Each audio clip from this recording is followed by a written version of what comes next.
اندھیروں سے نکالے یہ پھیلائے اجالے یہ کھولے بند آنکھوں کو گرتوں کو سنبھالے یہ علم روشنی ہے۔ الحمدللہ الذی ابدع الافلاک والارضین والصلاة والسلام علی من کان نبیا وآدم بین الماء والطین وعلی آلہ واصحابہ اجمعین، اما بعد فاعوذ باللہ من الشیطان الرجیم، بسم اللہ الرحمن الرحیم۔ الحمدللہ عز وجل، ہم عبدالستار سعیدی صاحب کی کتاب تعالیم المنطق پڑھ رہے تھے۔ اس سے لفظ مفرد کی پہلی تقسیم ہم پڑھ چکے تھے۔ آج ہم انشاءاللہ عز وجل تعالیم المنطق سے لفظ مفرد کی دوسری اور تیسری تقسیم پڑھیں گے۔ آئیے شروع کرتے ہیں۔ تقسیم نمبر 2، معنی کی وحدت کے اعتبار سے لفظ مفرد کی 3 قسمیں ہیں۔ نمبر 1 علم، نمبر 2 متواتی، نمبر 3 مشکک۔ معنی کی وحدت کے اعتبار سے لفظ مفرد کی 3 قسمیں ہیں، علم، متواتی، مشکک۔ 3 قسم کیوں ہیں، دلیل حصر کیا ہے، اسے بیان کر رہے ہیں۔ وجہ حصر، لفظ مفرد جبکہ واحد المعنی ہو، یعنی ایک معنی والا ہو، تو وہ 2 حال سے خالی نہ ہوگا کہ اس کا معنی متعین و مشخص ہوگا یا نہیں ہوگا۔ یعنی لفظ مفرد جو کہ واحد المعنی ہو، وہ 2 حال سے خالی نہیں ہوگا، یا تو اس کا معنی متعین اور مشخص ہوگا یا نہیں ہوگا۔ بصورت اول علم ہے، یعنی اگر لفظ مفرد واحد المعنی کا معنی جو ہے متعین اور مشخص ہو تو وہ علم ہے، اور بصورت ثانی پھر 2 حال سے خالی نہیں ہوگا۔ یعنی اگر لفظ مفرد کا معنی متعین اور مشخص نہ ہو تو 2 حال سے خالی نہیں کہ تمام افراد پر وہ برابر برابر صادق آتا ہے یا نہیں۔ بصورت اول، یعنی اگر تمام افراد پر برابر برابر صادق آتا ہے، یعنی معنی متعین اور مشخص نہیں اور تمام افراد پر برابر برابر صادق آتا ہے تو متواتی۔ اور بصورت ثانی، یعنی اگر تمام افراد پر برابر برابر صادق نہیں آتا تو مشکک۔ اب ہر ایک کی تعریف اور مثالیں پیش کر رہے ہیں۔ تعریفات و امثلہ۔ سب سے پہلے علم کسے کہتے ہیں، علم کی تعریف کیا ہے؟ علم وہ لفظ مفرد جس کا معنی ایک ہو اور معین اور مشخص ہو۔ جس لفظ مفرد کا معنی ایک اور معین اور مشخص ہو اسے علم کہتے ہیں۔ جیسے زید، عمر، بکر، تو زید، عمر وغیرہ کا جو معنی ہے ایک ہے، متعین ہے، مشخص ہے، کیونکہ لفظ زید کا معنی ایک ہے، ذات زید، اور یہ متعین اور مشخص ہے، یعنی لفظ زید ذات زید ہی کے لیے معین ہے، اسی کے لیے خاص ہے، تو یہ کیا ہے، علم ہے۔ لفظ زید ذات زید کے لیے علم ہے، ذات زید کا علم ہے۔ متواتی وہ لفظ مفرد واحد المعنی جس کا معنی معین و مشخص نہ ہو۔ جس لفظ مفرد کا معنی معین اور مشخص نہ ہو اور تمام افراد پر برابر برابر صادق آتا ہو، جیسے انسان کہ زید، عمر، بکر وغیرہ پر برابر برابر صادق آتا ہے، یعنی لفظ متواتی اسے کہتے ہیں، اس لفظ مفرد کو کہتے ہیں جس کا معنی معین اور مشخص نہ ہو لیکن اس کے تمام افراد پر برابر برابر صادق آتا ہو، کسی پہ زیادہ، کسی پہ کم، کسی پہ پہلے، کسی پہ بعد میں، ایسا نہیں، بلکہ تمام پر برابر برابر صادق آتا ہو۔ جیسے لفظ انسان ہے، لفظ انسان اس کے تمام افراد پر، لفظ انسان کے جتنے افراد ہیں تمام پر برابر برابر صادق آتا ہے۔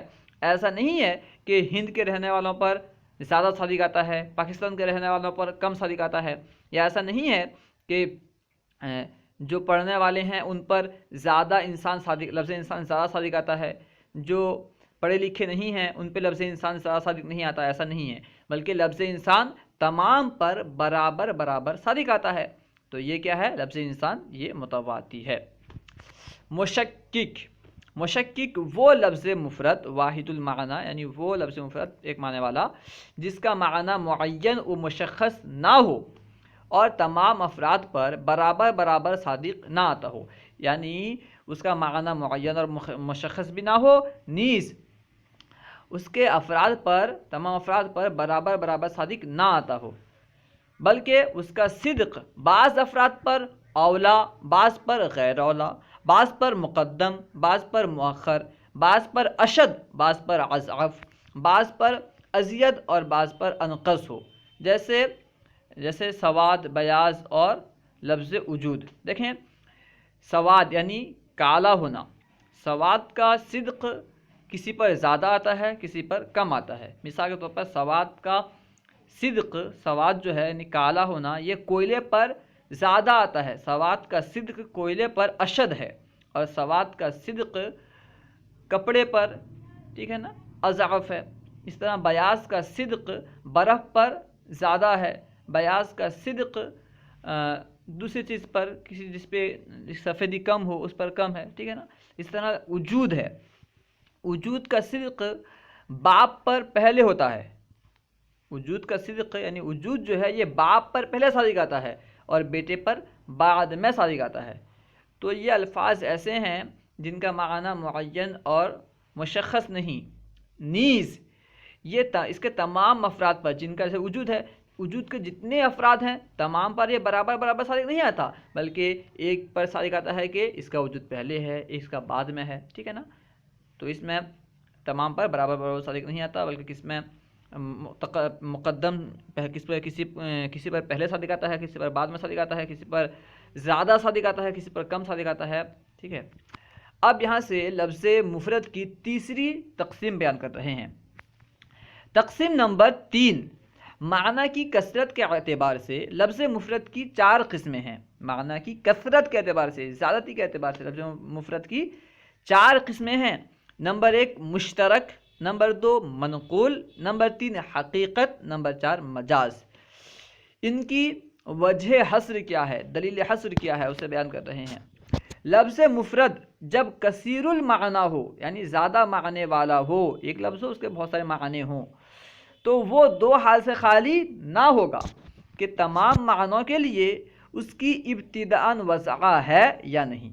جو بھی لفظ مفرد کثیر المعنی ہے وہ 2 حال سے خالی نہیں ہوگا، یا تو تمام معنوں کے لیے، اس لفظ کے جتنے معانی ہیں تمام معنوں کے لیے ابتداءً اس کی وضع ہوگی یا نہیں۔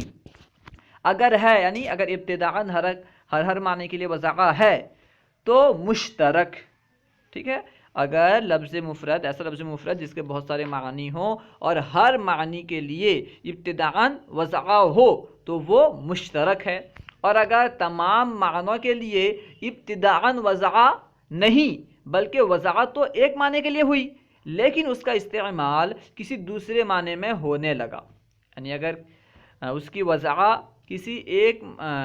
کی وضع جو ہے تمام معنوں کے لیے ابتداء نہیں ہوئی بلکہ ابتداءً تو کسی ایک معنی کے لیے ہی اس کی وضع ہوئی تھی اس لفظ کی، لیکن بعد میں کیا ہوا کہ وہ دوسرے معنی میں بھی استعمال ہونے لگا، تو پھر اب اس کی 2 صورتیں ہوں گی، تو بیان کرتے ہیں۔ پھر یہ 2 حال سے خالی نہیں ہوگا کہ پہلے معنی کو چھوڑ دیا گیا ہے یا نہیں، یعنی جس معنی کے لیے وضع کیا گیا تھا اس معنی کو چھوڑ دیا گیا ہے یا نہیں۔ اگر پہلے معنی کو چھوڑ دیا گیا ہے تو یہ منقول ہے، جس معنی کے لیے وضع کیا گیا تھا اگر اس معنی کو چھوڑ دیا گیا ہے تو یہ کیا ہے؟ منقول ہے۔ اور اگر نہیں چھوڑا گیا، اگر پہلے معنی کو نہیں چھوڑا گیا بلکہ وہ لفظ کبھی پہلے معنی میں استعمال ہوتا ہے اور کبھی دوسرے معنی میں، ٹھیک ہے نا۔ اگر پہلے یعنی اس کے ایک لفظ ایسا ہے جس کے بہت سارے معنی ہیں لیکن اس کو ایک معنی کے لیے وضع کیا گیا تھا، ہر معنی کے لیے ابتداءً وضع نہیں تھا بلکہ ایک معنی کے لیے وضع کیا گیا تھا، پھر وہ دوسرے معنوں میں استعمال ہونے لگا، تو جب دوسرے معنوں میں استعمال ہونے لگا جس معنی کے لیے وضع کیا گیا تھا اسے چھوڑا گیا ہے یا نہیں۔ اگر اس معنی کو چھوڑ دیا گیا تو وہ کیا ہے؟ منقول ہے۔ اگر اس معنی کو نہیں چھوڑا گیا تو پھر 2 حال سے خالی نہیں، اگر اس حال یعنی پہلے والے معنی کو نہیں چھوڑا گیا، یعنی دونوں میں استعمال ہوتا ہے. کبھی ایسا ہوتا ہے کہ پہلے والے معنی میں استعمال ہوتا ہے اور کبھی ایسا ہوتا ہے کہ دوسرے والے معنی میں استعمال ہوتا ہے. ٹھیک ہے، اس کو بیان کر رہے ہیں. تو جب پہلے معنی میں استعمال ہو جس کے لیے اسے وضاحت کیا گیا تو اس کو حقیقت کہیں گے، اور جب دوسرے معنی میں استعمال ہو تو اس کو مجاز کہیں گے. ٹھیک ہے. اب ہر ایک کی تعریف، یعنی جو 4 قسم ہیں، مشترک، منقول اور حقیقت، مجاز، ہر ایک کی تعریف بیان کر رہے ہیں. تعریفات و امثلہ. مشترک وہ لفظ مفرد کثیر المعنی جس کی وضاحت ابتداءً تمام معنوں کے لیے ہوئی ہو. جیسے لفظ عین ہے کہ اس کی وضاحت آنکھ، چشمہ، گھٹنا اور سونے کے لیے ہے. یعنی لفظ عین کا معنی جو اتنے معنی ہیں لفظ عین کو، ان میں سے ہر معنی کے لیے ابتداءً وضاحت کیا گیا ہے. اس لیے لفظ عین جو ہے یہ مشترک ہے، ان معنوں میں مشترک ہے. منقول وہ لفظ مفرد کثیر المعنی جس کی وضاحت ابتداءً ایک معنی کے لیے ہوئی ہو، پھر اس کا استعمال کسی دوسرے معنی میں ہونے لگا ہو اور پہلے معنی کو چھوڑ دیا گیا ہو. ٹھیک ہے. جیسے صلاۃ وغیرہ ہے. ٹھیک ہے، صلاۃ ہے تو پہلے صلاۃ کو دعا کے معنی میں استعمال اس کو وضاحت کیا گیا تھا. پہلے صلاۃ کی وضاحت دعا کے معنی میں ہوئی تھی، بعد میں اسے چھوڑ دیا گیا، اب نماز کے لیے استعمال ہوتا ہے. اب اسے آگے بیان کریں گے، منقول کی قسمیں بیان کریں گے. منقول کی تقریباً 3 قسم بیان کی جائے گی، عرفی، اصطلاحی وغیرہ آگے بیان کریں گے انشاءاللہ. حقیقت وہ لفظ مفرد جو اپنے معنی موضوع لہو میں استعمال ہوتا ہے. جو لفظ مفرد اپنے معنی موضوع لہو میں استعمال ہوتا ہے، یعنی اس معنی میں استعمال ہوتا ہے جس کے لیے اس لفظ کو وضاحت کیا گیا تھا، تو وہ کیا ہے؟ حقیقت. جیسے لفظ اسد حیوان مفترس کے لیے، یعنی لفظ اسد بولیں اور اس سے مراد چیر پھاڑ کرنے والا جاندار ہو، تو اس سے مراد اس وقت لفظ اسد اپنے حقیقی معنی میں استعمال ہوگا. تو یہ کہیں گے کہ لفظ اسد جو ہے یہ حقیقت پر استعمال ہو رہا ہے. ٹھیک ہے. مجاز وہ لفظ مفرد جو اپنے معنی موضوع لہو کے غیر میں استعمال ہوتا ہو، یعنی جس کے لیے اسے وضاحت کیا گیا تھا اس معنی میں استعمال نہ ہو بلکہ اس کے غیر میں استعمال ہو. جیسے لفظ اسد رجل شجاع کے لیے، یعنی لفظ اسد بولیں اور اس سے مراد بہادر مرد ہو، تو کیونکہ لفظ اسد کو بہادر مرد کے لیے وضع نہیں کیا گیا تھا بلکہ اس کی وضاحت تو حیوان مفترس کے لیے ہوئی تھی. اب یہ رجل شجاع کے لیے استعمال ہو رہا ہے تو معلوم ہوا اسد کو رجل شجاع کے لیے استعمال کرنا مجاز ہے. اب یہاں سے منقول کی قسمیں بیان کر رہے ہیں. تقسیم منقول کی باعتبار ناقل کے 3 قسمیں ہیں، یعنی نقل کرنے والے کون ہیں. منقول کسے کہتے ہیں کہ ایک معنی کے لیے وضع تھا، اب اس معنی کو چھوڑ دیا گیا، دوسرے معنی میں استعمال ہونے لگا. ٹھیک ہے. تو نقل کرنے والے کون ہیں، یعنی پہلے معنی سے دوسرے معنی کی طرف منتقل کرنے والے کون ہیں، اس کی طرف نظر کرتے ہوئے اس کے اعتبار سے منقول کی 3 قسمیں ہیں. نمبر 1 عرفی، یعنی منقول عرفی. نمبر 2 شرعی. نمبر 3 اصطلاحی. ہر ایک کی پہلے وجہ حصر بیان کر رہے ہیں، اس کے بعد ہر ایک کی تعریف اور مثالیں بیان کریں گے. وجہ حصر: منقول 3 حال سے خالی نہ ہوگا کہ اس کے ناقل عرف عام والے ہوں گے، یعنی عام لوگ ہوں گے، یا عرف خاص والے. منقول 3 حال سے خالی نہیں ہوگا کہ اس کے ناقل، اس کے نقل کرنے والے عرف عام والے ہوں گے یا عرف خاص والے ہوں گے یا اہل شرع ہوں گے. بصورت اول، یعنی اگر اس کے ناقل عرف عام ہوں، عرف عام والے ہوں تو اسے عرفی کہتے ہیں. بصورت ثانی، یعنی اگر عرف خاص والے ہوں، کسی طبقے کے لوگ اس کو نقل کیے ہوں، خاص جماعت کے لوگ، تو اسے منقول اصطلاحی. اور بصورت ثالث، یعنی اگر اہل شرع نے اسے نقل کیا ہو، نقل کرنے والے اہل شرع ہوں، تو منقول شرعی ہے. ہر ایک کی تعریف اور مثال پیش کر رہے ہیں. تعریفات و امثلہ: منقول عرفی وہ لفظ منقول جس کے ناقل عرف عام والے ہوں، یعنی عام لوگ ہوں. جیسے لفظ دابہ، اس کی وضع تو ہوئی تھی کلو ما یدب علی الارض کے لیے، یعنی ہر اس کے لیے جو زمین پر رینگتا ہے. لفظ دابہ کی وضع ہر اس جانور کے لیے ہوئی تھی جو زمین پر رینگتا ہے، لیکن بعد میں عرف عام والوں نے اس کو نقل کر دیا 4 پاؤں کے لیے، 4 پاؤں کی طرف. یعنی لفظ دابہ کی وضع ہوئی تھی ہر اس جانور کے لیے جو بھی زمین پر رینگتا ہے، لیکن بعد میں عام لوگوں نے، عرف عام والوں نے اسے نقل کر دیا چوپایوں کے لیے، ٹھیک ہے، تو اب یہ چوپایوں کے لیے استعمال ہونے لگا، تو یہ منقول عرفی ہے کیونکہ اس کے ناقل جو ہیں عرف عام والے ہیں۔ منقول شرعی، وہ لفظ منقول جس کے ناقل اہل شرعہ ہوں، اہل شرعہ نے جس کو نقل کیا ہو، جیسے لفظ صلاۃ، کہ اس کی وضع تو ہوئی تھی دعا کے لیے، لفظ صلاۃ کی وضع دعا کے لیے ہوئی تھی، بعد میں اس کا استعمال ہونے لگا مخصوص عبادت یعنی نماز میں، بعد میں نماز کے معنی میں دعا کا استعمال ہونے لگا، تو یہ منقول شرعی ہے کیونکہ اس کے ناقل جو ہیں اہل شرعہ ہیں۔ منقول اصطلاحی، وہ لفظ منقول جس کے ناقل عرف خاص والے ہوں، یعنی ایک جماعت کے لوگ ہوں، ایک طبقے کے لوگ ہوں، ایک فن کے لوگ ہوں، جیسے لفظ اسم، اس کی وضع تو ہوئی تھی بلندی یا علامت کے معنی کے لیے، ٹھیک ہے، اس کی وضع بلندی یا علامت کے معنی کے لیے ہوئی تھی، لیکن نحویوں نے اس کو نقل کر دیا ایسے کلمے کی طرف جو مستقل معنی پر دلالت کرتا ہو اور تینوں زمانوں میں سے کسی ایک کے ساتھ مقترن نہ ہو، یعنی ملا ہوا نہ ہو۔ لفظ اسم کی وضع ہوئی تھی بلندی علامت کے لیے، لیکن نحویوں کے نزدیک اسم سے مراد کیا ہے؟ وہ کلمہ ہے جو مستقل معنی پر دلالت کرے اور تین زمانوں میں سے کسی زمانے سے ملا ہوا نہ ہو، تو نحویوں نے بلندی یا علامت کے معنی سے اسم کو ایک خاص معنی کے لیے پھیر دیا، خاص معنی کی طرف پھیر دیا۔ وہ معنی کیا ہے؟ کہ جو کلمہ مستقل دلالت ہو اور تینوں زمانوں میں سے کسی سے ملا ہوا نہ ہو۔ نوٹ: اگر دو لفظ ایک ہی معنی کے لیے وضع کیے گئے ہوں، اگر دو لفظ ہوں اور دونوں کا معنی ایک ہی ہو، دونوں ایک ہی معنی کے لیے وضع کیے گئے ہوں، تو ان کو مترادفان کہا جاتا ہے۔ کیا کہتے ہیں؟ مترادفان، کہتے ہیں کہ یہ لفظ اس کے مترادف ہے، وہ اس کے مترادف ہے۔ جیسے اسد اور لیث، دونوں کا معنی شیر ہے، اسد کا معنی بھی شیر، لیث کا معنی بھی شیر، تو یہ دونوں آپس میں کیا ہوئے؟ مترادفان۔ اسد لیث کا مترادف، لیث اسد کا مترادف۔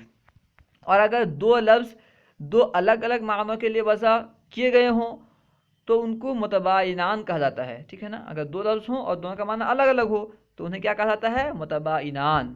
اس کو کہتے ہیں کہ اگر دو لفظ دو الگ الگ معنوں کے لیے وضع کیے گئے ہوں تو ان کو متباینان کہا جاتا ہے۔ جیسے شجر اور حجر، شجر ایک لفظ ہے، حجر ایک لفظ ہے، دونوں کا معنی الگ الگ ہے، شجر کا معنی ہے درخت اور حجر کا معنی ہے پتھر، تو یہ آپس میں متباینان کہلائیں گے۔ اللہ و رسولہ اعلم۔ انشاءاللہ عز و جل آئندہ آنے والی ویڈیو میں انشاءاللہ عز و جل مرکب کی تقسیم پڑھیں گے۔ اگر آپ کو کوئی بات سمجھ میں نہ آئی ہو یا درسیات کے متعلق کوئی سوال کرنا چاہتے ہوں تو کمنٹ باکس میں سوال کریں، انشاءاللہ عز و جل ممکنہ صورت میں جواب دیا جائے گا۔ اگر آپ نے ابھی تک ہمارے یوٹیوب چینل فیضان درس نظامی کو سبسکرائب نہیں کیا تو ضرور سبسکرائب کریں، انشاءاللہ عز و جل اسی طرح کی اچھی ویڈیوز آتی رہیں گی۔ علم دین کو عام کرنے کے لیے ان ویڈیوز کو شیئر کریں، عام کریں، انشاءاللہ عز و جل عند اللہ ماجور ہوں گے۔ السلام علیکم ورحمۃ اللہ وبرکاتہ۔